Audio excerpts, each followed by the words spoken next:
What's going on, Black people? My name is Dr. Boyce Watkins.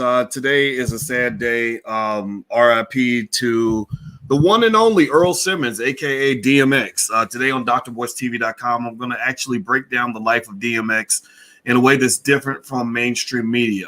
Mainstream media is going to make the conversation about DMX's life simple, but that's not how we do this on the platform for intelligent Black people. So if you want a unique one and only perspective on DMX, as we break this down, I'm going to do a eulogy for my brother actually, and give you his life story. These are the things that you won't hear on mainstream media. I'm also bringing in Michael Dothert. Founder. He's a Black man. He's a founder and CEO of According to Hip Hop. And we're also going to talk about DMX, and Michael is going to bring his expertise in, and we're going to eulogize DMX and aka Earl Simmons in a way that I think is appropriate and proper for us to not only understand him, but to also become better people. Now, give me a yes and no in the chat if you can hear me. Let me know if you can hear me okay. I want to make sure my mic and everything's coming through all right. Give me a yes in the chat if you're able to hear me okay. So I'm gonna look for the yes, and when I get the yes, then I'll know that I'm coming through all right. Can you hear me? Can you hear me okay? Give me a yes. Okay, all right. So it looks okay. Some yeses are coming through. Good. All right, so let's get started. We're gonna talk today. The topic of conversation is DMX, and we're gonna begin on drboycetv.com. Buckle up your seatbelt, hit the thumbs up button. We're gonna get started right now.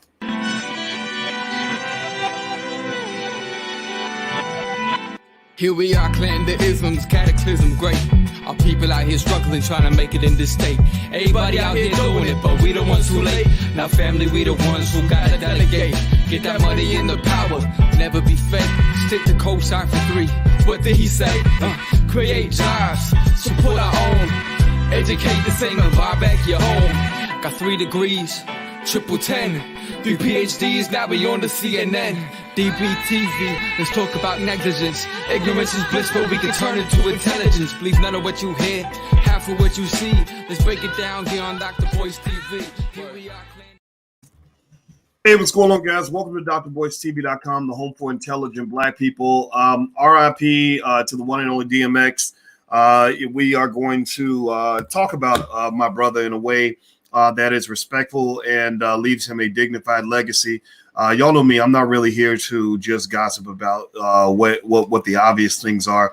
I like to look beneath the surface. I like to understand what's happening with our brothers, what's happening with our community. I'm a big fan of hip hop, and I'm a big believer in all of us learning from what we see, and also just making sure we explore the human side of everything. So I see John is mentioning actually something interesting that I saw about the vaccination and that being connected with DMX. And I don't know anything about that one way or the other, but we also know the obvious challenges that the brother had.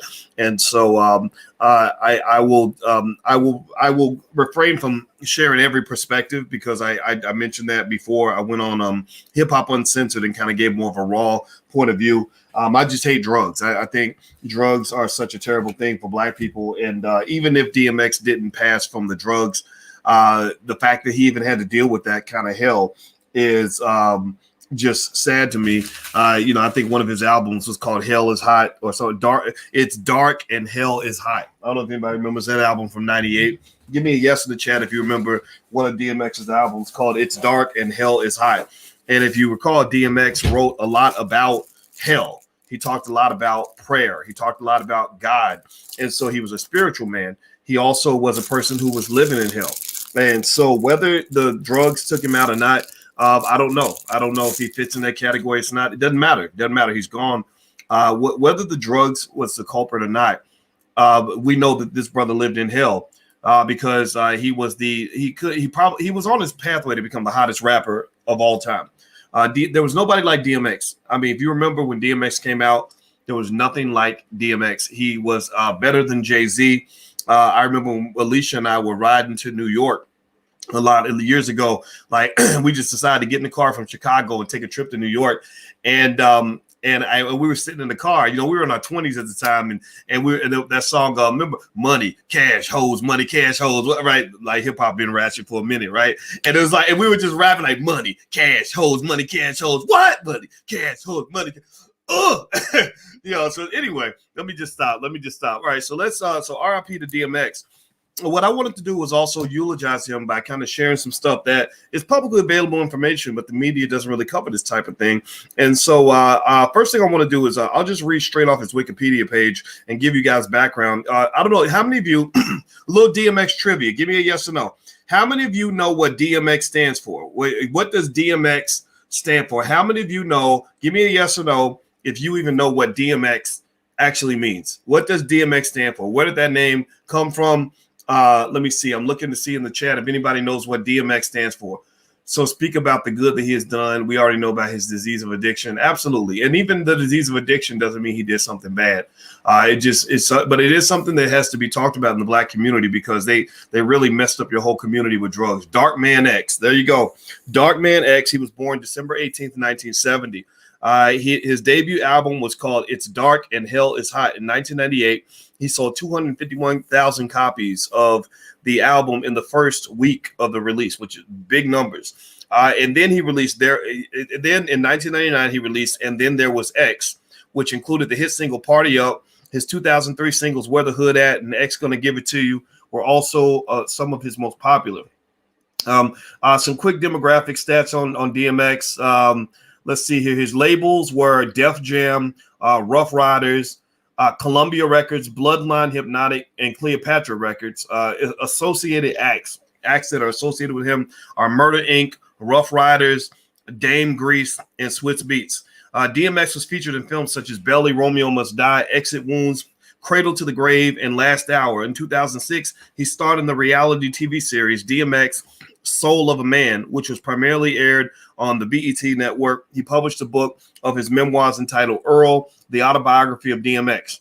His early life. He was born in Mount Vernon, New York on December 18th, 1970, the son of 19-year-old Arnett Simmons and 18-year-old Joe Barker, and was raised in Yonkers. He has no middle name. He was simply named Earl at birth. Earl was the second child of Annette, who had given birth to a daughter, Bonita, 2 years earlier, as well as one daughter, Shayla, and two stillborn sons after Earl.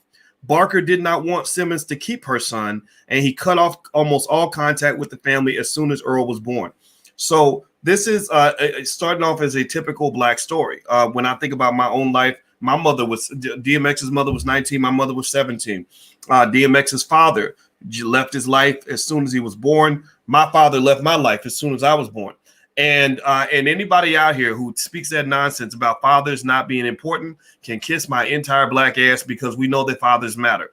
Black fathers matter. Put that hashtag in the chat right now if you agree with me that Black fathers matter. I believe that if this brother who was actually DMX's father had been coached or counseled or somehow mentored properly by an OG, by another man. Remember, trauma begots trauma. So I doubt his father had a father. His father probably didn't have a man to say, no, son, you don't do that. That's your offspring. You do not let him go through this life by himself, because if you do, bad things will happen to him. People will get a hold of him. People will take him down pathways he shouldn't go. And so that's the first thing that I picked up on, that Black fathers matter. Stop letting people tell you that a mama can be a daddy, because that is not true. Ladies in the room, all the ladies in the room who don't have testicles, raise your hand. Every woman in the room, give me a yes in the chat. If you don't have testicles and you don't ever plan on getting a sex change, raise your hand. Say yes in the chat. The reason I say that is because it takes a man to raise a man. It takes a man to raise a man. And DMX was a man. But you know, that guidance of manhood is very, very important, especially when you're talking about a man like DMX who had access to everything he wanted in the world. He had access to everything. And if you think about this, right, you had, Tiger Woods. Tiger Woods had his father keeping him on the straight and narrow. And when Tiger's daddy died, that's when Tiger got off into all kinds of crazy stuff, right? And so basically, this is not just true for human beings. This is actually true for animals. I don't know if y'all know this, but they found in a wildlife reserve when the elephants didn't have fathers, they would go off and just get into stuff. They would join gangs and they would just end up in crazy situations, because even for elephants, fathers matter. If you go to the south side of Chicago, where you got 16-year-old kids running around with AK-47s taking each other out, it's because you don't have fathers. So when they wanted to destroy the black community, the first thing they did was they said, let's get rid of the fathers. Let's get rid of the protectors. Let's get rid of the leaders. Let's get rid of the OGs, and then we'll watch that whole community crumble. And then we'll convince the people in that community that the fathers don't matter. So right there from the jump, DMX's life was tragically affected by the fact that his daddy wasn't taught to do his job. You know, when you talk about football coaches, I remember Nick Saban was coaching Alabama or whatever. I can't remember one of the teams, and he kept telling the players, do your job, do your job. So what a dad does to a son is he says, boy, do your damn job. So I hate the fact that the father wasn't there. I believe personally that made a big difference. I told you guys, when I talk about the life of DMX, I'm not going to just give you what media gives you and like, oh, whoa, is it? Here's his music. Let's listen to the music. You can do that. Go do that. But here, we're trying to build a community, man. This is what matters. So let me read more about the life of DMX. Please hit the thumbs up button, hit the thumbs up, share, subscribe button if you haven't done it yet. As a child, Simmons suffered greatly from bronchial asthma, being taken to the emergency room almost nightly due to him waking up unable to breathe. He was brought up in the Jehovah's Witnesses faith. That's where his deep spirituality comes from. He was a Jehovah's Witness. At some point in his childhood, Simmons was hit by a drunk driver while crossing the street and suffered minor injuries. He claims his family could have received as much as $10,000 in a legal settlement, but his mother refused to open the case as she claimed it went against her faith. Simmons went through a disjointed childhood that included being beaten by his mother and her various boyfriends so badly that he lost teeth and sustained numerous bruises and cuts on his face. So you see what happens when the daddy ain't there and the mama got boyfriends coming through? That's where child abuse occurs. I can tell you, I know a lot of cops. My daddy was a cop. I know a lot of cops. And everybody in here who knows what I'm talking about, please verify this if you have any experience in this arena. What every cop will tell you is that a lot of child abuse happens because the father's not there to protect the child. Actually, again, connecting it to animals. This is not just true for humans, it's true for animals. Animals have something called I believe it's called infanticide, where for like bears or lions, if you have a child, if a lion or bear meets a woman that has a child with another man, a lot of times that bear will literally eat that baby or kill that baby. And then just say, this ain't my child, so I don't give a damn about it. So nobody protects a child the way the father does. The fathers matter, ladies. I'm telling you, like, you know, and for men too, like, you know, you got to be there. So his father wasn't there. So this brother's getting beat up every day. And again, that's another thing DMX and I have in common. I'm not speaking ill on my stepfather. I got lucky. I had a stepfather who stepped in as a real man. He struggled with drugs just like DMX did, but he walked away from the dope. But he had some PTSD from Vietnam. And believe me, in that house, the hell was hot in my household. That's all I got to say is that I remember getting punched in the face a few times.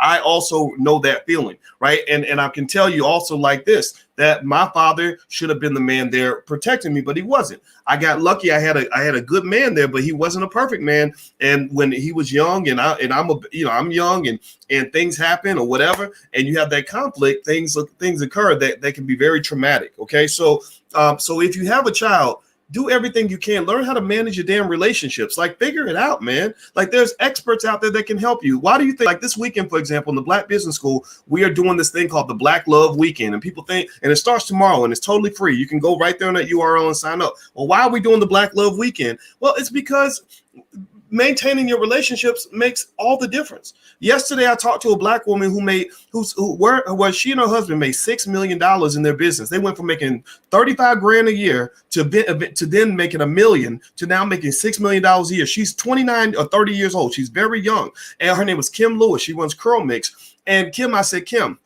if you had not had a good relationship with your husband, do you think that you could have taking care of those two kids and built this business at the same level? She said, absolutely not. She said it would have went from prosperity to complete struggle. So what you want to do is think about your relationships like the biggest investment you'll ever make. Protect your relationship because you're also protecting your children. You're protecting your prosperity. You're protecting your opportunity, all of this. So as you read about the life of DMX, and again, I this is making me emotional because I know what it's like to get beat up by a man who ain't your daddy. I've gone through that. And I see a pattern here. I see a pattern, and it happens in so many of our households. A lot of you know this. In fact, a lot of times there's a natural conflict between the oldest boy and that stepfather. When that man comes in the house and he don't know that man and that's not his daddy, then men are funny. Men, we get territorial. You know, the young guy bucks up on the old guy. Next thing you know, you have the movie Baby Boy. The movie Baby Boy, ladies, it tells you everything you need to know about how the men in your house are engaged with each other when you're not looking. You remember when the lady would walk out the room, they be sitting there smiling like everything's okay. Then as soon as she walked out, he's got him in the chokehold, like, I'll beat your ass.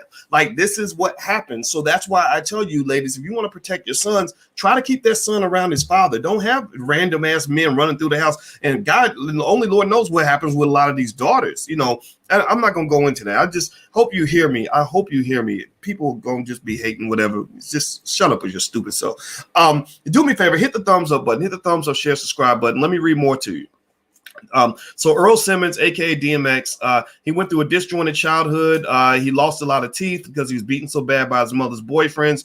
When he was 5 years old, his family settled in Yonkers. At the end of the 5th grade, Simmons was kicked out of school and sent to the Julia Dickman Andrus Children's Home for 18 months. So he's having trouble in school because he's having trouble at home. That happens to a lot of young men when they don't have the daddy. School is like an afterthought. I had trouble in school because I wasn't happy at home. I was in school getting put in detention every week, arguing with the teachers or whatever. Like this is a common story. A lot of you probably have the same story. So anyway, let me keep reading.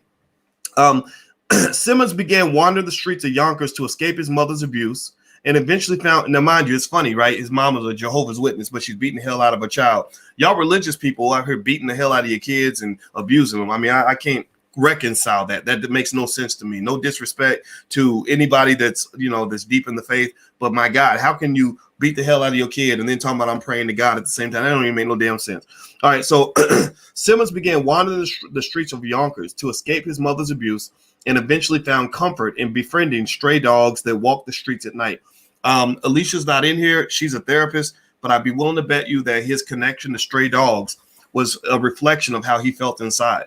In his own life, if you listen, DMX in his music, he would bark like "Urf, urf," because he had that big, strong voice. He identified with dogs, and I wouldn't be surprised. I wish Alicia was here so she could verify this, because I'm only an armchair therapist, but I would be willing to bet you that he identified with the stray dogs who were unloved because he himself felt like a stray dog who was unloved. And I understand that too. I identify with children who are hurting because I was a child that hurt. I remember hurting and being sad and feeling like nobody loved me. And when a child feels like that, it breaks my heart. I'll do anything for a child like that. So I think that's what I'm hearing. That's what I'm seeing. I'm only speculating here. I did not know DMX in life, but I'm just reading and kind of sharing my thoughts honestly as I'm reading this. I told you guys, I'm not doing what CNN and all of them are doing. I want to do something different. This B1. Okay. Shortly after he began doing this, his mother again sent him to a boys' home. During his stay at the boys' home, again, so he's away from the family, away from his daddy. That's when he meets the person that will ruin his life. Simmons bonded with other students from New York over their shared love of hip hop. After performing for his friends, they encouraged him to write music to the behest of his teacher. When he returned home, Simmons met Reddy Ron, a local rapper who impressed with Simmons' beatboxing skills, asked him to become his partner. Simmons chose the name DMX, which came from an instrument he had used at the boys' home, the Oberheim DMX drum machine. It was later also interpreted as Darkman X. So he used this drum machine in band or at school. He identifies in music. Which makes sense. He's a very spiritual man, so he's feeling a lot of pain. When you are in pain, your emotions connect to the music. So it doesn't surprise me that DMX became an artist, because he comes off as a guy that's deep and emotional. Reddy Ron, as you know, is a guy that introduced him to the drugs that would kill him.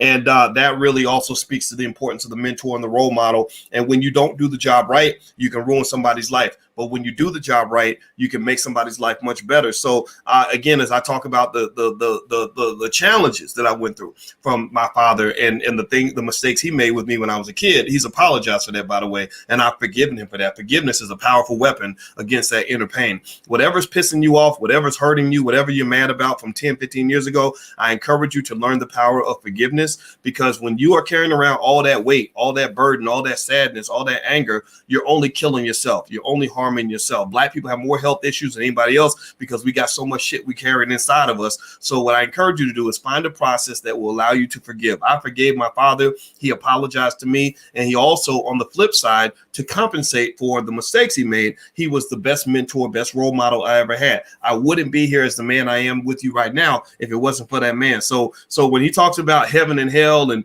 love and pain and the going back and forth, pleasure and pain and love and hate and all that, that was my experience with my dad. It was like love and hate. It was pleasure and pain. It was heaven and hell. And for the last 30 years, we've had heaven. That's why I can talk about what happened way back then without being angry about it. Let go of that anger. Learn how to forgive. So DMX, he was a Christian. He stated that he read the Bible every day. Again, very spiritual. While in prison, DMX stated that he had a purpose for being there. Quote, "I came here to meet somebody. Don't know who it was, but I'll know when I see him. I came here to give him a message, and that message is Jesus loves them."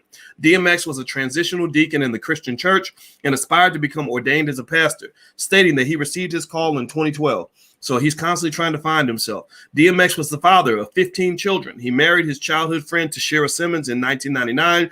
They were married for 11 years. They had 4 children: Xavier, Tacoma, Praise, Mariella, and Sean. In July 2010, after his first of 3 incarcerations that year, Tashira announced their separation. DMX maintained that the two remained friends. His 15th child, Exodus Simmons, was born to his girlfriend, Desiree Lindstrom, on August 16, 2016. So he's left a great legacy. A lot of children owe their life to the fact that their father helped create them, right? The mother obviously is very important, but I think that that's a beautiful thing, because now you're talking about a fresh start. Now they get the opportunity to do what I had to do, which was you learn from the mistakes of people that were before you. My father, I told you, my stepfather struggled with drugs, had a heroin addiction when he came home from Vietnam. He kicked it. He walked away from it. God bless him. And also my biological father struggled with drugs. He went to prison for drugs, and he died. He died maybe about 2-3 years ago. I didn't know the man very well. I didn't know him enough to hate him or like him. I didn't know him. And the thing that I can tell you is that I learned a lot from the lives of those men. I sat there and I heard my father tell me what drugs will do to you and why you need to stay away from it. And I learned from that. I saw what my biological father went through because of drugs. But drugs and alcohol were kind of everywhere, right? And that's why I think as Black people, we have to make sure that we are real clear about how we deal with that dope. They planted that dope in there to distract you. They wanted to kill your potential. You lost probably $10 trillion worth of wealth because of all the great things that could have happened that didn't happen because somebody was chasing the dope instead of chasing the dream. DMX could have been a billionaire, but instead of becoming a billionaire, he had a big struggle in his career. So now he's got this legacy, right? He's got these 16 kids that can learn from his life. They have a lot to be proud of. They can listen to their dad's music. Their dad's music was the best. There's no artist that I can think of anywhere in hip hop history that had the impact DMX had in the first year or two of his career. He became like an instant legend. Like Jay-Z took time. He had to trial and error and kind of rise up the ladder. DMX was at the top of the pile within a month of being released. He was that unique and that special. So God bless him for that. DMX had multiple extramarital affairs, some of which produced children. DNA testing confirmed that he was, I'm reading right here from the Wikipedia, confirmed that he was the father of at least 2 children. The first was born to Maryland resident Monique Wayne in 2004. The second to a different woman in late 2008. DMX and Wayne fought over her claim that he was the father of her son, during which she had sued him repeatedly for defamation of character and for child support. After DNA testing proved DMX fathered Wayne's son in 2007, he was ordered to pay her $1.5 million. DMX in 2013 filed for Chapter 11 bankruptcy, citing his child support obligations as his primary claim. The filing was challenged by the Department of Justice Bankruptcy Watchdog Trustee Program, which was later dismissed by the U.S. Bankruptcy Court in Manhattan in November 11, 2013. Now, this just a little tidbit, little thought, little quick note. For the brothers out here, child support is the number one reason a lot of brothers go broke. I'm not telling you what to do. I am telling you, though, again, the reason that we're doing stuff like the Black Love Weekend is because a man that is able to keep his relationship straight is better able to get things done. Like you got a good marriage with a good woman, or at least a good relationship with a good woman, and a good relationship with your kids, where that benefits you is, number one, your woman becomes your number one asset. Like Alicia and I work together on stuff all the time. We go out and get money together. We buy real estate together, right? It would be hard to do if we were sitting there fighting over nonsense, right? So we get help in order to make sure that we can communicate properly and get along. Secondly, if you have children and you raise them right, your children become the first assets in the business. They want to jump in the family business, and that becomes good labor that you can access at a relatively low cost, but you're teaching them the game. You're passing them a legacy. They're earning their way up the ladder so that when you go on, you can pass it off to your teammates, which are your kids, and then you can actually grow and become something great even after you're gone. And that's important because you think about it. When I look at the life of DMX, I see a guy who was I bet you that most people that know him would probably say that he was a good guy. Like, I really believe he was a good guy. It sounds to me like he was a good guy. I don't know anybody that knows him, but it sounds like he had a side of him that was a very good person. He even his ex-wife says, "Oh, we're still friends." And I think that really speaks to the fact that he was a person that was a little bit of a lost soul. Again, the identification with the stray dogs. I'm only speculating here. I could be wrong, but also if you think about it, most of his music, he had the Rough Riders, and they kind of rolled like a group, like a gang.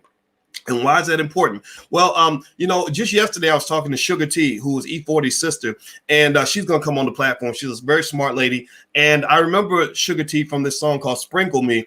And in that thing, it was E40 and his sister, and they had, I think, a couple cousins rapping, and we're the Clique. They called themselves the Clique. And that's family, right? So same thing with the Rough Riders, like that's family. So I feel like with DMX, what I'm hearing is that this is a man who has such a terrible home life that he spent a lot of his life looking for family, right? His music was very group family oriented. And I think that was a reflection of his spirit, that he was a spiritual person connected to God, had gone through heaven and hell, love and hate, pleasure and pain, but also he was a person that seemed to connect with other people in a way where that was reflected in his music. So anyway, DMX released so this is so he had a feud with Ja Rule. I'm not gonna read about that. You can look that up. He spoke openly about his addiction to crack which began when he was 14. In February 10th, 2016, he was found unresponsive. Okay, blah, blah, blah. We know about that.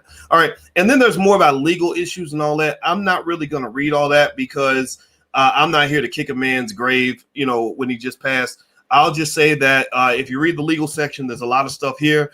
And actually, Michael Dothert should be coming in a second, and I'm going to get his point of view. Michael is a hip hop head. He runs According to Hip Hop. And we're going to kind of break it down and talk about the for real of all of this. So, by the way, do me a favor. If you could, please hit the thumbs up, share, subscribe button. If you want to support the platform, we have a Patreon at intelligentblackpeople.com. That's right there on the screen. And I'm going to look at some of your comments. White supremacy is insidious, says Lionel Clements. I agree with you. I think white supremacy is written all over this. White supremacy, if you think about this, right? When DMX was born, he was born in 1970, and this was New York, right when they started putting all the heroin and the crack and everything else right in our communities. And so that family was very different in 1970 than it would have been, say, 10, 20 years earlier. If he'd been born in 1960 or 1950, his outcomes probably would have been very different because there was a very different reality in New York at that time. And so with X, I see a guy that was literally so kicked around by life at an early age that I don't even know if this brother had a chance. I really don't. If I'd known him as a grown up, I would have. And if he'd listened to me, I would have said, "Hey, man, let's get you some counsel and let's get you some therapy." But the problem, though, is that when you mess up kids at an early age, it's hard to come back from that. Smoking crack at 14. Oh my God, but that wasn't even the first time that an adult that he trusted harmed him or abused him. The first abuser he had was his father, who abandoned him.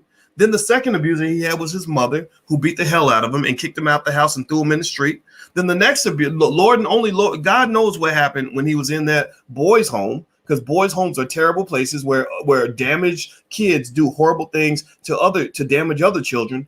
And then you meet your mentor. You're looking for family, right? You're looking to connect to things. And your mentor, Reddy Ron, says, "Here, smoke this," right? And it's just, and he could have said, here, read this, right? He could have did what Elijah Muhammad or what Malcolm X's friend in prison did. He said, here, brother, read this, right? But instead he said, here, smoke this.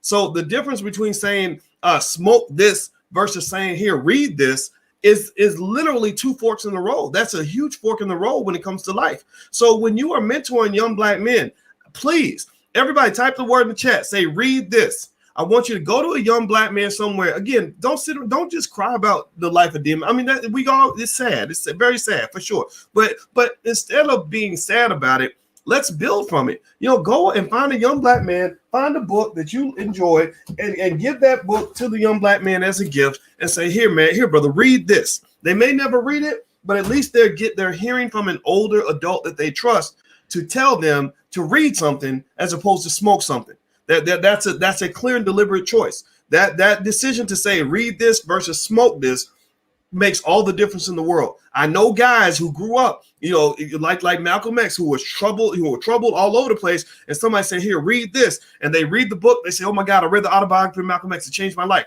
And then I know guys who were 15 years old. Somebody said, here, man, smoke this. Next thing you know, 30 years later, they're hooked. I knew a guy, and I'm gonna bring Michael Dothan in 1 second because I'm gonna tell you the story. I knew a kid. True story, who went on tour when he was a really good singer in the church. He was also spiritual, and in the church, he was such a good singer that how they like to go scoop up and exploit black talent that they find in the church. They found Whitney Houston in the church, and they probably should have let her stay in the church, but instead of staying where she was at, she goes to Hollywood, living the dream, which turned into a nightmare. We know what happened with Whitney and Whitney's daughter and Bobby and Bobby's son and Whitney's daughter's boyfriend, right? Drugs. But here's the deal. So this kid goes, they scoop him up, Hollywood, weird, terrible place with really messed up people who want to scoop up your kids and ruin them, making them think that they're doing well, but really you're not. And so he goes out to LA. True story. He goes on tour with a famous group. I'm not even going to say the name of the group because I know people now, and I guess I know people who know people. So I'm not trying to point anybody out. But he goes on tour with this group.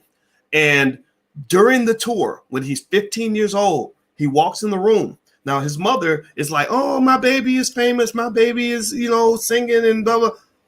He walks in the room and there's a bunch of guys sitting around a table that are, getting high, snorting some white powder. And he walks in, he's like, what are y'all doing? And instead of saying, get out of here, man, you ain't ready for this, right? You know what they did? They said, here, try it. And he tried it. Of course, at 15, it's the greatest thing that ever happened. It's the best feeling in the world. And guess what? 25 years later, he's getting locked up. I saw him. I knew him very well. I saw him at an event, and he's like, yeah, I went to jail for the drugs, and he's a drug addict 25 years later, by the way, because of what these so-called mentors did. And he's like, yeah, I'm done with it though. I'm done with it. I'm like, so how did you, what did you do? Like, how did you get off? He's like, man, I've just been praying to God, and God's gonna get me off the drugs. I'm like, man, brother, please don't do that. And then I said, well, what type of rehab did you get? And he said, you know what my rehab was? I said, what was it?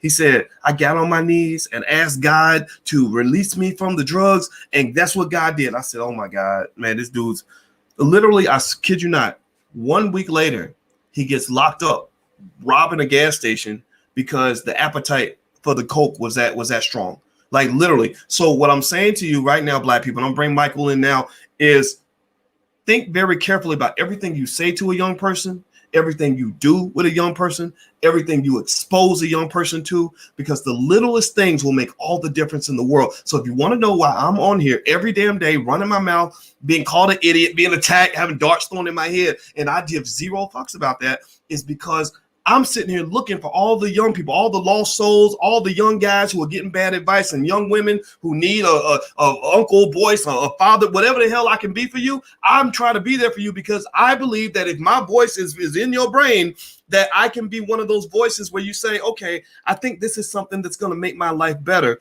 instead of this other nonsense is going to make my life worse. That's what we owe our young people, period. Now, Michael, I'm bringing you in. I don't know if you can hear me, brother. Can you hear me? I hear you very well. All right. You hear me? Michael Dothan, he's in here. How you doing, man? I'm great, man. How you doing? Considering, rest in peace to DMX. Yeah. That's pretty solemn, man. It's sad, and I didn't mean to keep going. I got into. I got the Holy Spirit, man, because this thing affected me, man. I know for you, I mean, you are like one of the most like profound hip hop minds in the country. Because according to hip hop, I watched you build that platform up to hundreds of thousands of followers, and then Facebook came and took the page down, and then you just started again from scratch and built it back up to like this massive platform. So let's start with just asking about the DMX thing, because I know there's a lot of stuff we could talk about. Right. Give us some thoughts on DMX and in terms of what's going through your mind and how you're feeling about all of this. Well, definitely. I mean, appreciate you having us on the show, by the way. And I was talking to my co-host Ahmad. We're actually going to do like a whole life and times of DMX tonight on our show. And, he brought up a really good point. And obviously DMX was game changing when it comes to the time period that he came in. This was after Tupac, Biggie had just passed. Everything had gotten all shiny suit and all that. And this guy came in and really brought some rawness back to the game with It's Dark and Hell is Hot. But one of the things that Ahmad brought up, which I thought was very interesting, is the fact that DMX didn't really get put on, or at least didn't put out his first solo debut album till he was like 28 years old, or at least going on 28. And so, in hip hop, that really didn't happen, especially in that period. You had like these 19, 20, 21-year-old people dropping their debut albums before they had even found themselves. So his debut album already had a level of maturity, and he had already done a lot of living by the time that, he actually was able to bring forth his first efforts to the masses. Wow. That's what kind of really made him different. Wow. Well, I thought that it was like, I remember his voice. That's what stood out to me. Like he just had, it's like a male version of like what maybe a Sade kind of brings as a singer. Like there is no other Sade. Like there is no other DMX. Like, there's a lot of pain in that voice too, and that comes with a lot of living, and real life experiences. And I know you were kind of covering some of the stuff beforehand about his upbringing and him being abandoned and abused by his mother and all those things when he was a teenager. And it's just he lived a really rough life, but he was able to actually put that into the music and hopefully help people, who were going through similar things, or for them to avoid certain things, just based on how he lived. And I know you probably brought up his mentor and all that too, where, got him addicted to drugs. Unfortunately, like the music industry is not the best place for people who have those type of vices. Mm-hmm. And, and not to put any kind of blame on anybody, but you could even see with his peers, like what kind of help was he getting through this whole process? I mean, we've seen him go through this for 20-something years. Mm-hmm. Well, I think the question I would ask too is, it's hard to imagine that there weren't people that came along and said, "Hey, man, I really want to help you." He's probably had interventions, stuff like that. Like you remember, even Amy Winehouse, when she had her struggles, she made a whole song like they're trying to make me go to rehab, and I say no. It was a great song, but kind of sad at the same time. Like damn, they're crying for help.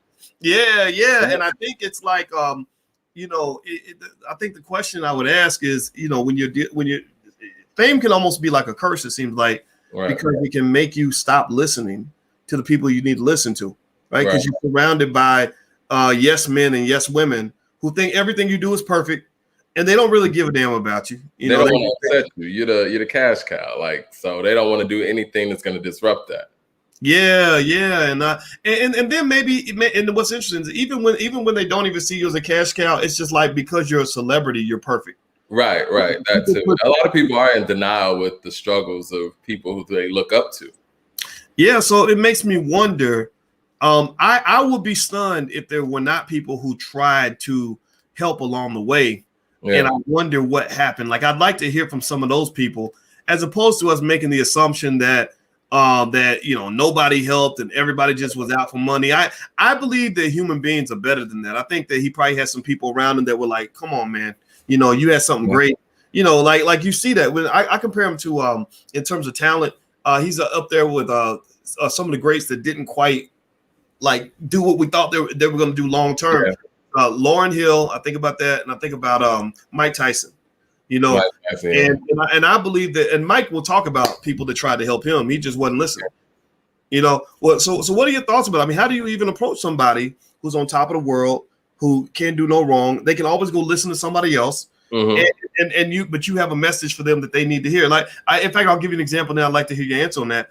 When Richard Pryor was going through his stuff, Jim Brown, who, real man, Jim Brown went to go live with him and was like, "We're gonna get you off this dope," and Richard Pryor started avoiding him. So what do you? I'm sure there's a lot of those stories that we never hear. I mean, I know even D&Y over at Rough Riders, they were saying that they would make sure that the drug dealers didn't, mess with X, or didn't deal to X, rather. Mm-hmm. But the thing is, with this industry, the music industry, who's to say that there aren't people who are on the opposite side of that, trying to make sure that their artists stay doped up? And, you hear those stories too, bad contracts and things of that nature. It's like, how do you get somebody to sign some of these contracts? They have to kind of be not in their best mind, Now that is true. Now that is true. Yeah, man. I mean, I think, I really believe that people that want you to fail do not want you to be alert. They want you unconscious. We know that that's true of white supremacy. They'll distract you with stupid stuff. They do it to athletes and entertainers all the time. Distract them. They do it with the booty and the bling. I think when Ice Cube and NWA were Jerry Heller tried to get him to sign that terrible contract, I think he put a big check for like $80,000 in front of them. And the mindset was like, these are kids from the hood. 80 grand that's more money they've ever had in their life. And he's seeing that they could be worth $500 million. And he's like, I can get them to lock in for life for 80,000. And Ice Cube was the only one who was like, no, I'm not signing this. Yeah. So what do you think about that in terms of just awareness? Because so many exploitation stories occur within entertainment, and it's from people outside our community. What do you think about that? Well, I think that kind of rewinds back to what I was saying earlier about the fact that DMX actually got on when he was 28 years old. So they prey on the young, impressionable, and desperate. You come from a poor community, you're young, and like you said, you wave that check that they've never seen in their life. And at that point, you're locked in, and 10, 15 years later, you're wondering why you can't have any kind of ownership of your early recordings. It's like you're used up for your best pieces of work or your most energetic pieces of work, and you can't get them back. I mean, we're even seeing, Anita Baker deal with her, trying to buy back her masters 30 years later. And she's telling people not to stream or buy her music because the label or the people who own her masters are refusing to sell it back to her like they agreed that they would. Wow. So, you prey on the young and impressionable, and, I think that's what you end up getting in those situations. Yeah, man. Well, and by the way, everybody, I'm talking to Michael Dothert. He's are you the founder or co-founder of According to Hip Hop? Co-founder with Maurice and Ron Young, but I am the owner of According to Hip Hop. Okay, and your website is according to hip-hop.com? Yep, according the number 2 hip-hop.com. Okay, and so everybody, I'm gonna put the URL on the screen so everybody can go take a look. So you, what is it that made you dedicate your life to hip hop? Like, how did that happen? Well, it was a love thing, It's like, you love the culture, you love the music, and originally I was working in radio, and you start seeing the politics of the game and things like that, and I wanted to use my journalism skills in more of a independent way. But originally, According to Hip Hop started off as a trivia game, right? And then once we got on the social media, it became more of a media platform. And like I said, I started using those journalism skills to that, building the website. And then, it just turned into a platform with over 1 million followers. And it turned into something where it was about the people. And we wanted to kind of expand upon that because a lot of media doesn't do the culture justice. And we figured that this would be an opportunity for people of the culture and the fans of the culture to actually dictate the narrative and kind of take in that narrative and be able to actually cover hip hop in the way that it needs to, and not from the outside in, but like from the inside out. I mean, you even see these disrespectful pieces from the New York Post, posting about, DMX in that situation where they posted an article about the properties that he lost while he's on his deathbed. And that's, those are the type of things that major media does. And we don't see those things happen to the Elvises of the world. And, we kind of just have to take in, hip hop culture on our own and be able to cover it in the way that we see fit, because other outlets aren't going to do it that justice. Well, I agree with you. I tell me what you think. I think that there's a big difference between a black man covering the life of DMX versus mainstream media. I know that when I want to talk about DMX, I found out that he finally that he passed, and I was laying down and I didn't immediately get up to talk about it because I said, okay, how can I talk about his life in a way that is honest and authentic? I'm not here to sugarcoat things, but respects his humanity, right? Allows us to not see his life in black or white, but to see all the shades of gray, so we can just really appreciate him and understand him. Because a lot of people will think that because you struggle with drugs, you're just a bad person, but we can't sit here and pretend like drugs doesn't make people do bad things. We know that happens, right? So you have to acknowledge that, but we also know I don't know a single person anywhere that I've ever met who wasn't good to somebody, who didn't do, even the hardest killer gangster that you ever meet could have killed 100 people, but he loves his mama, or maybe he protected his daughter, so everybody has something good you can reference. Everybody has the bad, and we have all the stuff in between. And so with DMX, what do you think he stands in hip hop history? Like, how do you compare him to Tupac and Jay-Z and T.I. and the other, and Ice Cube, and the great artists that have existed through time? How does he fit in all that? I think he was a game changer. I think that every now and then you have those people who come in and just change the tone of everything. I think when Rakim came in 87 and changed the whole flow of everything, the way it was going, where it was no longer the Run DMC flow. And then you had when Nas came in 94 and brought back that whole feeling of that when the game had, kind of gone more to the West Coast. I think the DMX was that for the late 90s, where everything had kind of gotten shiny suit. It was almost kind of like a running joke with, mainstream hip hop. And he brought some rawness to mainstream hip hop and kind of set the tone for 50 to do what he did with Get Rich or Die Trying. It was kind of a similar thing where the game had gotten really happy. Radio stuff was very bright. And then you bring this, this darkness and rawness back. And I think that that's where, he's always going to be remembered for. But I think that he hit people on a different level in a similar way that a Tupac and a Scarface does. I think people can listen to his music and really, really relate. And it's not about all the rapidy rap metaphors and, lyrical miracle stuff with him. I think he hits people on a different level. Yeah. I didn't see him, I followed him, like everybody else, I'm the same age as him. So I literally, I followed him real close. I followed Tupac real close. And it's interesting, when you think about, let's say we name, 5 of the greatest artists. In fact, let's do that. Let's go ahead and grab DMX and put him in there. This is a special day in terms of commemorating him, and let's put him in there. Let's surround him with 4 artists that you think just had that kind of global impact, dead or alive, hip hop artists. Who would you kind of put in that conversation? I was talking about Pac. It's Pac. Okay. What? Give me some other names. I would say, obviously Jay-Z's.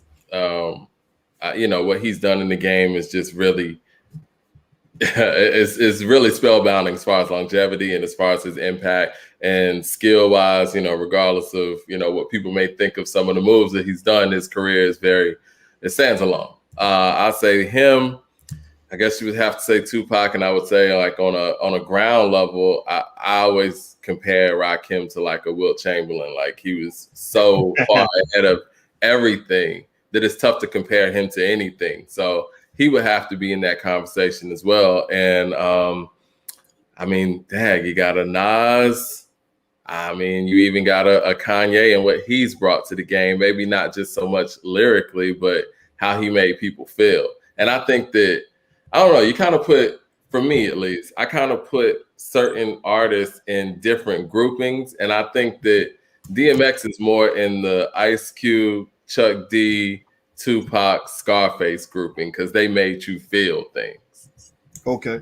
Whereas I don't think that was always Jay-Z's approach, really. I think his approach was more conversational. I think Nas's approach was more poetic.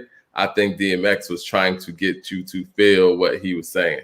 And so, and those people, I mean, we've seen it in music in general, not just hip hop. Those people who do those things, their music ages a lot different than others.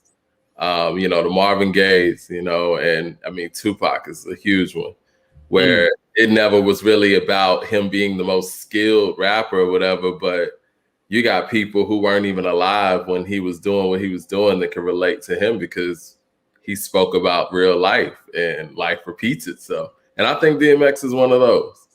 And you could hear that pain from, I mean, I don't know when the first time you heard DMX, and I think the first time I might have heard him was either on that Locks, Money, Power, Respect, or LL's 4321.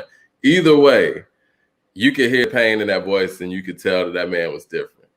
Yeah, he really was unique, and I felt like DMX was he was just one of those guys. He was like an explosion, like just kind of in there and just took over everything. And you're right, it did kind of change. It's like he just almost like the way the Beatles knocked out the what was it, the era before what they called the bebop doo-wop era. Doo-wop era, yeah. Came along and just all that was gone.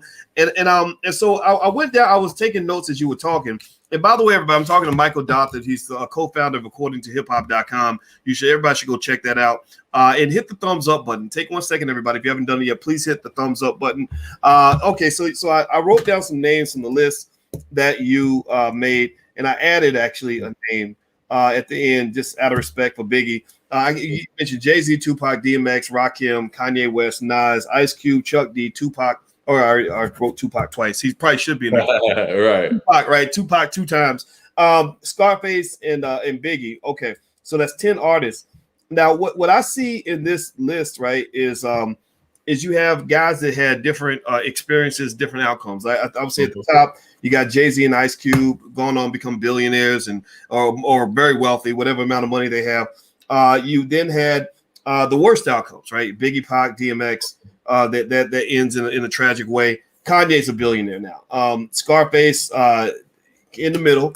And so the reason I say that is because it seems to me like the hip hop music industry has always been a really interesting place, very diverse. It can be this amazing place with extraordinary artistic talent where people live out their wildest dreams, or it can become this place where nightmares live, you know, where literally I remember just thinking, you know, I used to grow up thinking like it would be great to be a rap star, but the more I know more rappers, the more I say I would never want to be a rap star because you go places and people getting shot in the club and you rapping this gangster stuff and then get like real gangsters show up and gangster shit goes down.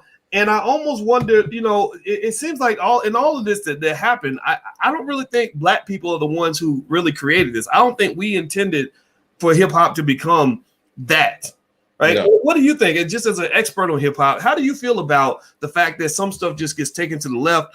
You know, you every couple of weeks you hear about a rapper getting shot. How does that make you feel? I mean, I think it's exploitation. Again, I think a lot of that starts with, you know, media depictions. And when it comes to media, again, we don't really run the media that is actually depicting these things, right? I mean, obviously it's in the music, but who's putting that money behind the music and who's distributing this on the high level? Because it's not like there hasn't been positive hip hop records out there that were, you know, that were banging records, like Fight the Power was banging. Like, not to mention, you know, the stuff that, you know, Common and these guys were doing from a certain perspective was banging music, but that wasn't where all the focus and the money and the media attention was put behind. I mean, I think Tupac, again, not to go back to him, he's a great example of that. He was one of those people that gave us that level of balance. But when you look at it a generation later, the person that they actually exploited, or the part of Tupac that they exploited, was the one that was, you know, the rah-rah and, you know, West Side, whatever. It wasn't the keep your head up Pac, because that keep your head up Pac wasn't really even on the top of the game like that. I think Dear Mama, again, when Me Against the World came out, him getting locked up, that was used. And, you know, a lot of these things are media depictions. And I mean, I think Interscope does they're one of the big people behind some of those things. I mean, you got a murder trial for Snoop. You got 50 getting shot 9 times. You got, you know, Pac coming out of jail. And they're able to use some of these things, and it has become more media and media attention around those things outside of the actual music itself. And like you said, it becomes one of those things where the people around really start living that. And even with the East Coast, West Coast not even being a real thing, that was a vibe cover that, you know, they put out there to sell magazines, and then it became some real violence. And those are media depictions. I think if things could be kind of steered in a more organic way and, you know, better communication and ran by people who actually care about the culture and people in the culture, I think that some of those things can be driven in a different path and, you know, get away from those things. Well, you know, to tell you, what I see is white supremacy. Well, you know, white supremacy. I mean, it's white supremacy because these media outlets are not owned by Black people. They're not. But yet, because we view them as superior, we view a certain magazine as like, oh, I'm on the cover of that magazine, right? We give them a supreme, superior, you know, positioning in our mind, right? So in order to get on the cover of these magazines, people are kind of going along with whatever's there or whatever narrative they create out of, you know, just out of thin air. They create that, and then we get in line with that, right? Like you said, the East Coast West Coast thing wasn't even a thing until they decided in the magazine it was a thing, and then people really started internalizing that, you know. And I think that that's a real fascinating thing to say, man, because the thing was, I think about if you go back to another artist that was talented and emotional and complex named Tupac. I remember one time I was on Stephen A. Smith used to have this show called Quite Frankly with Stephen A. Smith. I don't know if you remember that. I remember that. Yeah, you a brother. So bro, it was like like the Oprah Winfrey show for Black men. I felt like it was. And I was on that show one time with Method Man. And Method Man, who's a really smart guy, by the way, we had a great conversation. He, you know, I met a lot of different people, but he was a guy where he actually was responsive and thoughtful and intelligent. And one time we started talking about Tupac. Tupac came up, and he got real emotional, almost to the point of pissed off. And basically what he said was, he said that when you know, because what it is, everybody says, well, why would you get into that stuff? Why would you do this? Why would you do that? He said, because when you're at the top, everybody's coming at you. Everybody's coming at you with everything all the time, and you're just dealing with so much chaos. And I thought about that ever since. That happened like over 12 years ago, but I thought about it ever since, because that's true. You know, when you are in that limelight and people want that limelight, like I want to be the man, I want to be out there. But it almost seems to me, and you hear it in the music, right? You hear with 50 Cent when he's talking about many men wish death upon me. That doesn't seem, it almost seems like you achieve heaven. Like you think you've accomplished all these great things, but really you're kind of in a new type of hell. What are your thoughts on what I just said? I think that, yeah, I mean, I think that's totally correct. And then these guys are put in a position where the media is coming at them too. And they're putting these labels on them. It's like watching the evening news. And the evening news depicts a certain group of people in a certain way. Then anytime anyone sees these people or that group of people in public, then they're going to, you know, they're going to interact with them in that same way. And these artists are dealing with that on a high level, where they got people who have these perceptions of them around them and who might approach them in an aggressive way or not. You just don't know. Like, I can't imagine what they're going through at the height of what they're doing. I remember when I was in radio, this is back when 50 came out. I was like an intern and I was young. And basically we were in the basement, and the radio station was actually on the 10th floor.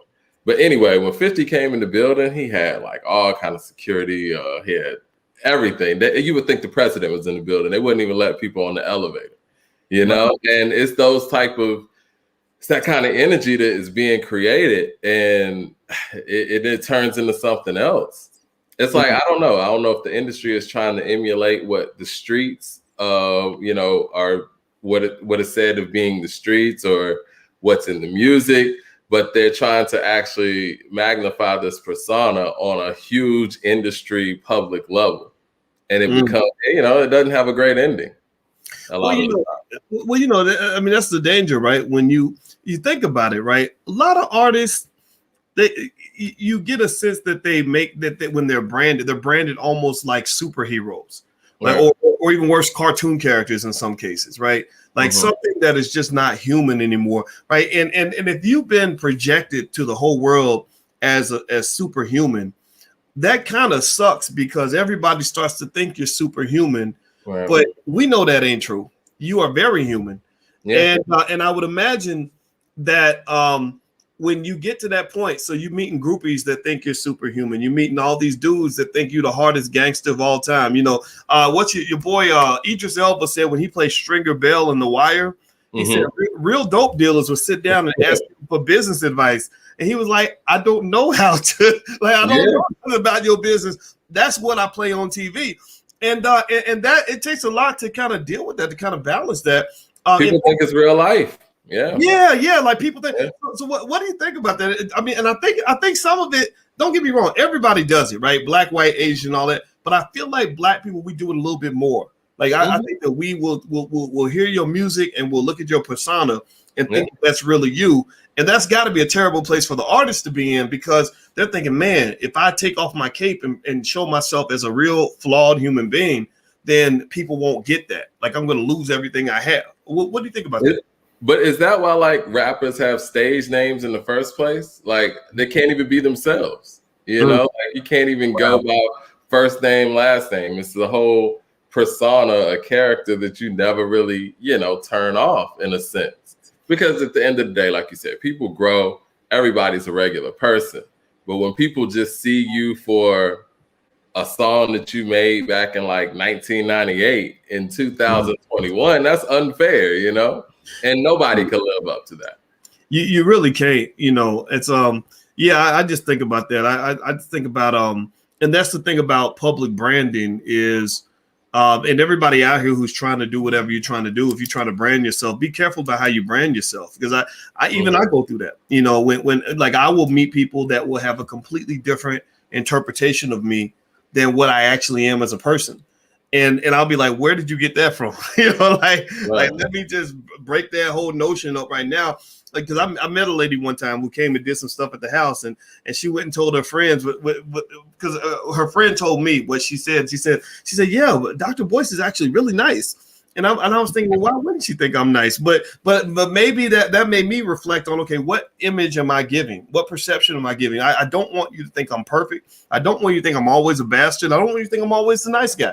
It's just human, right? And I think that with artists, I really hope that we can give them space to be human, and to remember that this is not that these are portrayals. Like for example, I think when the whole thing happened with Rick Ross and he was 50 Cent called him Officer Rick and was kind of trolling him over his background and saying this is all fake, this ain't pretend.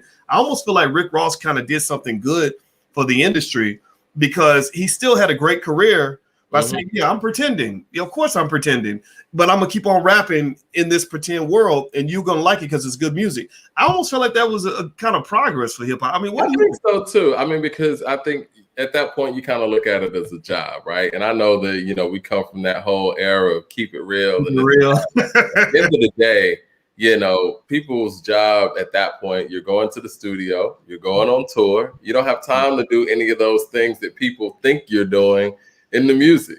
I think one of the real progress stories for real was Kanye West. He came into the game. I think he kind of snuck into the game, honestly. They didn't think he was going to make it as an artist, but he came in being completely honest, came in with no street credibility or didn't need anything like that. Went with his first name, last name. He dressed how he wanted to dress, and he basically put it all out there for you like, this is me. This is college dropout. You know what I'm saying? It wasn't one of those things like I dabbled in the streets, because there was a point where it was like you couldn't make it in hip hop if you didn't have some level of street credibility, no matter, at least on a mainstream level. Obviously, you had, the conscious side of things, but he was one of the biggest in the game and didn't have to play that game.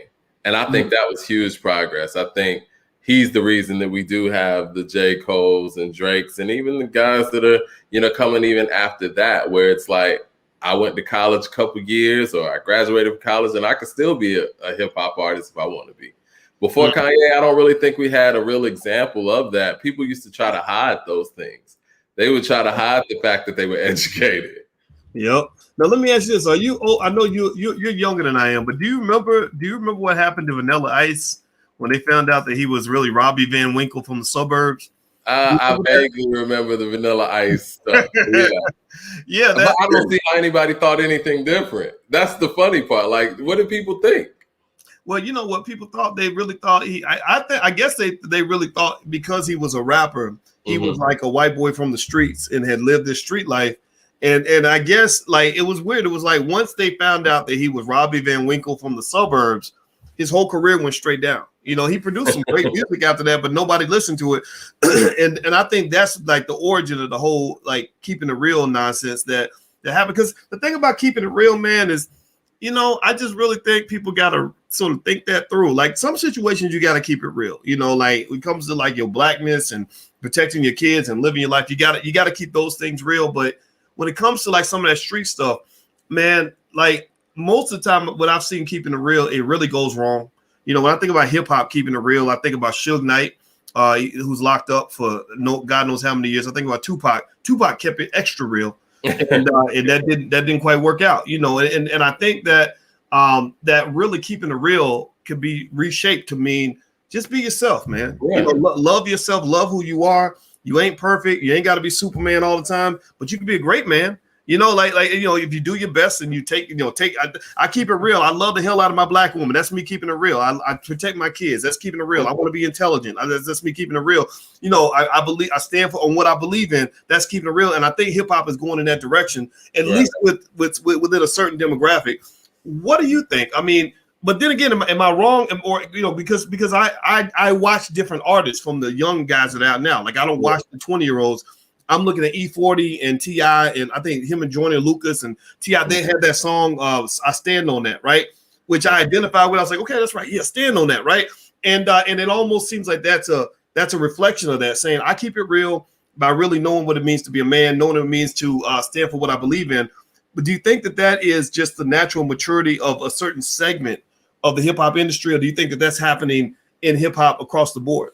I think that's a segment. I think that hip hop is way wider range than it's ever been because you have people in their 50s rapping and you got people in their teens rapping and they're all rapping to different segments of the audience. I don't think that keep it real necessarily has to mean keep it street. I do think that, just being honest with yourself and who you are, I think that has kind of become the norm. They know the people who dabbled in whatever, and the people who didn't. And they're all accepted. And again, I think that's one of the walls that Kanye broke down, where it's like everybody can kind of be accepted for who they are in the culture and where they actually fit.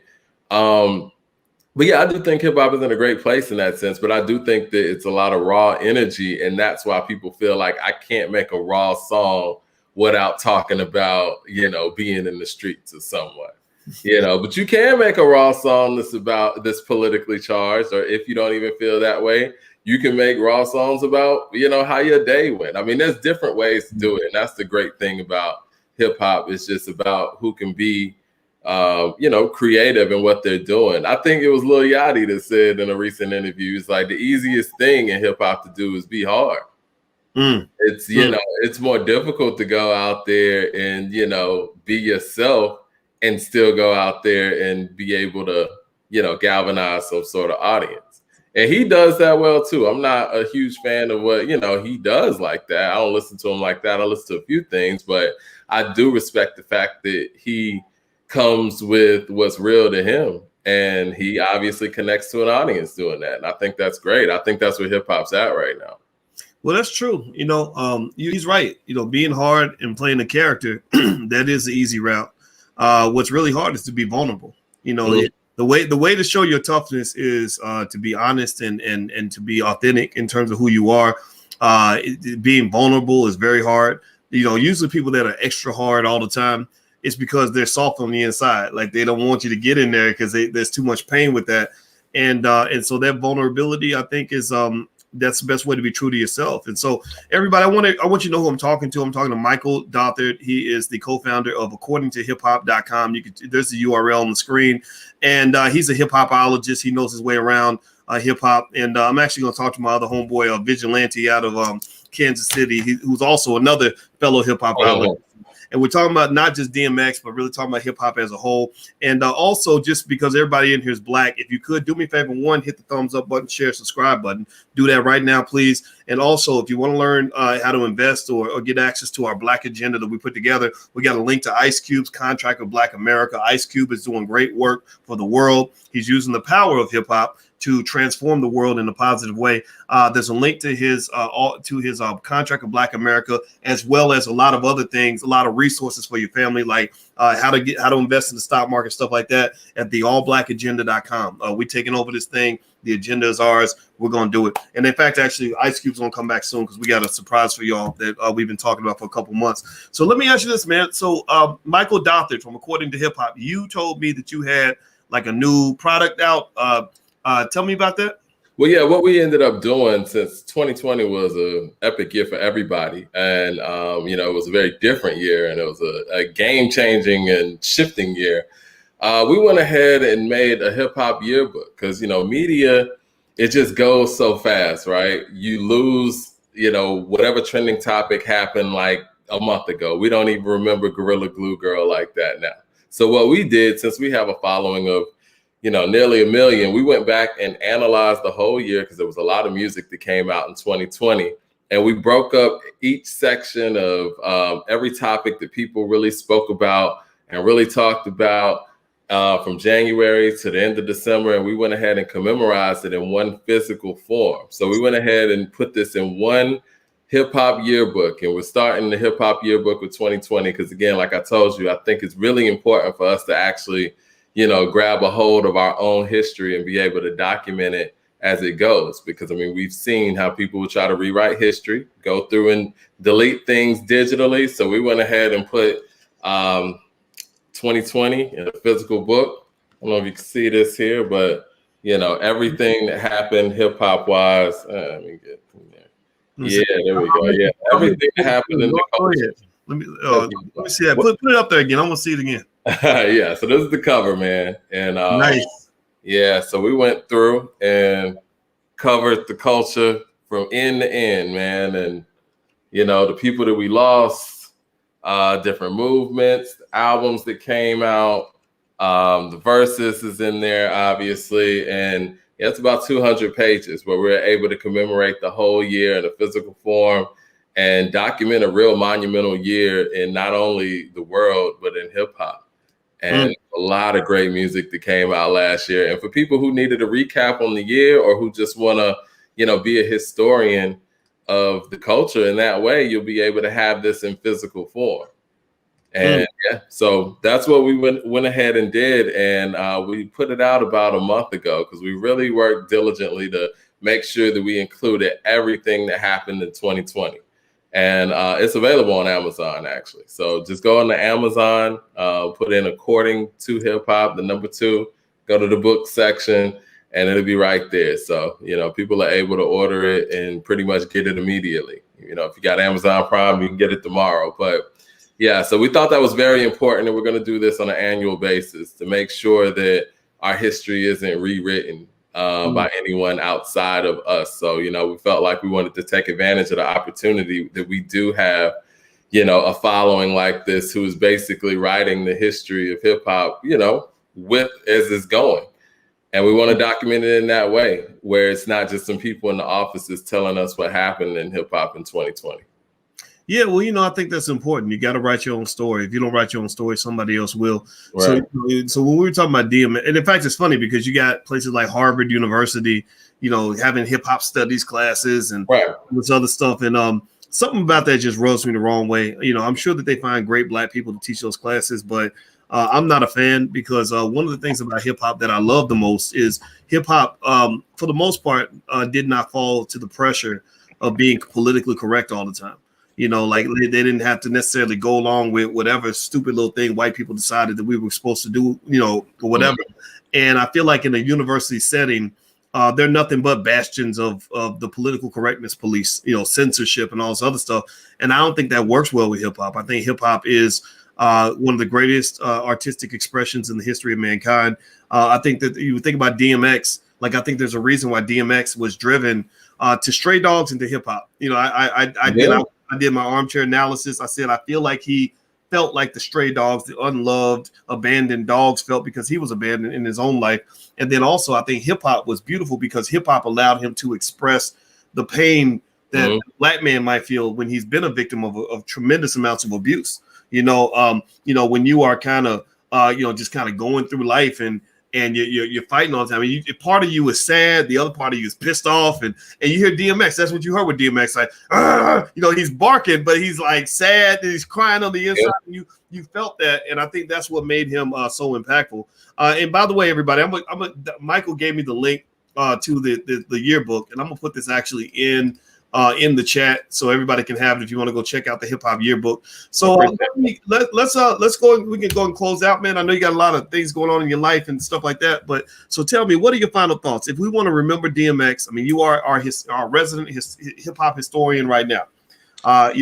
This is better than Harvard University. You are in the house of intelligent black people. So we're more important than Harvard.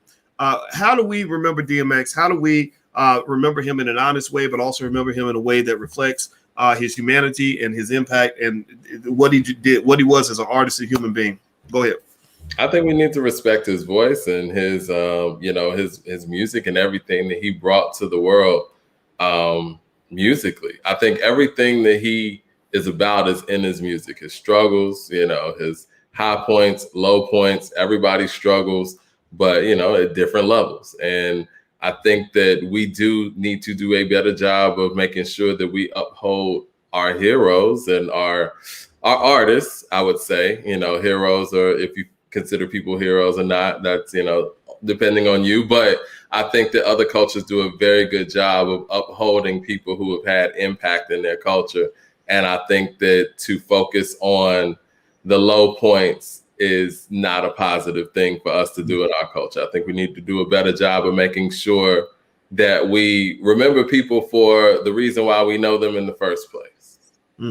Right on. Well, and I agree. I think that on one, part of it, when it comes to something like drugs, part of it is part of the story, right? And because when you are on top and you aren't there anymore, people are gonna say, "Well, what happened?" So there's a conversation to be had. But I agree with you though that there should be room for an artist just to be an artist without us feeling the need to consistently scrutinize their personal life. I watched that. I went to the movie theater and saw that movie that they did about Queen, and they made it PG-13, and clearly they did that to, they kept out all the drug use. I mean, they showed when Freddie Mercury was struggling, but they didn't really go into detail, and you couldn't even see any drugs on there. And that was intentional. They wanted to make sure that it was more about the music and about what they did as a group musically, and not let, that part of their career overshadow what they were there for. They do a good job of that. And it seems like when it comes to, black artists, it's a lot of dwelling on those things. There you go. Unfortunately. Well, we need people like you because we need the truth tellers in our community that are going to make sure our legacy is respected the way it should be. And I think it is important, when you talk about the black man, my God, everybody, the first thing people point out about black men tends to be the negative. And so in order for us to change that, we can't just beg them to go change it. That's not what a man does. You don't go begging, you just fix it. Right. So for us, let's fix it. Let's support hip hop historians like Michael Dothard. Everybody, I'm going to put that in the chat one more time. I'm going to put a link where you can go directly to take a look at at his yearbook. He put a lot of time into it. He's very serious about what he does. And I invited the brother on because I've seen him doing his work for years. And I watched when, according to hip hop, had built up to this big, gigantic following. And then Facebook comes in and just kills it and killed the whole page those assholes, and then but you guys were you just rebuilt, man. You rebuilt. Yeah. I love it because that's what Black builders do. That's what you do when you talk about do for self and building and all that. That's what you do. In Vietnam, they were confused how the Viet Cong, they dropped more bombs on the Viet Cong than all the bombs dropped by all the countries combined in World War II. Like they literally bombed the shit out of them. And 30 years later, they asked the Viet Cong soldiers, they said, how is it that every time we kept bombing you, you kept fighting? And every time we blow up a bridge, the bridge would be built back up 3 days later. And they said we had a saying. And the saying was, if they blow it up, we rebuild. If they blow it up again, we rebuild again. Yeah. And I think that's important, whether you're talking about building the according to hip hop platform or building Black Wall Street. According to hip hop is your version of Black Wall Street. Your contribution to that.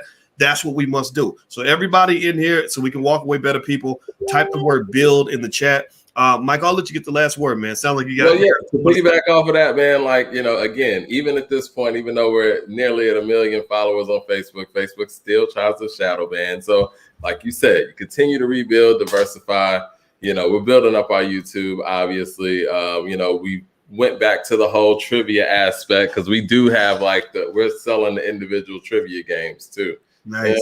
Yeah. So we got those, but we're actually working on a live trivia game show as well. So talking to a few different broadcasters, distributors in that way. So we could just keep diversifying what we're doing and making sure we're on all platforms and all senses of the word. And, like you said, continue to rebuild and continue to build where, okay, you take out the Facebook page, fine. We still got this game show over here. We still got the yearbooks in people's houses. And yeah, you can't stop it. There you go. Can't stop, won't stop. Right. There you go. All right, everybody. By the way, the Black Boss Channel, that's our platform for Black men. We got brothers on it. They'll talk about hip hop, talk about sports, talk about stocks, talk about relationships, everything. So subscribe to the Black Boss Channel. I think you guys will like it. It's one of the few places where Black men get to be honest and intelligent Black men too. And so go subscribe, and I'll invite Michael on there, man. If you got anything you want to say on that platform, this is an invitation to you too. Okay, cool. Appreciate it. Yeah, definitely. Yeah. Because you having me. I think as Black men, we got to speak up, stand up, and not apologize for nothing. So I ain't apologizing to nobody for anything. And so thank you very much, man. It was great to see you, brother. Everybody give my brother Michael Dothert from According to Hip Hop a digital round of applause. If you haven't done it yet, there's his website and everything else. So everybody go check it out. Go support. Go check out those flashcards and hit the thumbs up button on your way out. If you could, please hit the thumbs up, share, subscribe button. And we are out of here. So everybody have a good day. We'll see you soon. Love you. Peace. Appreciate it.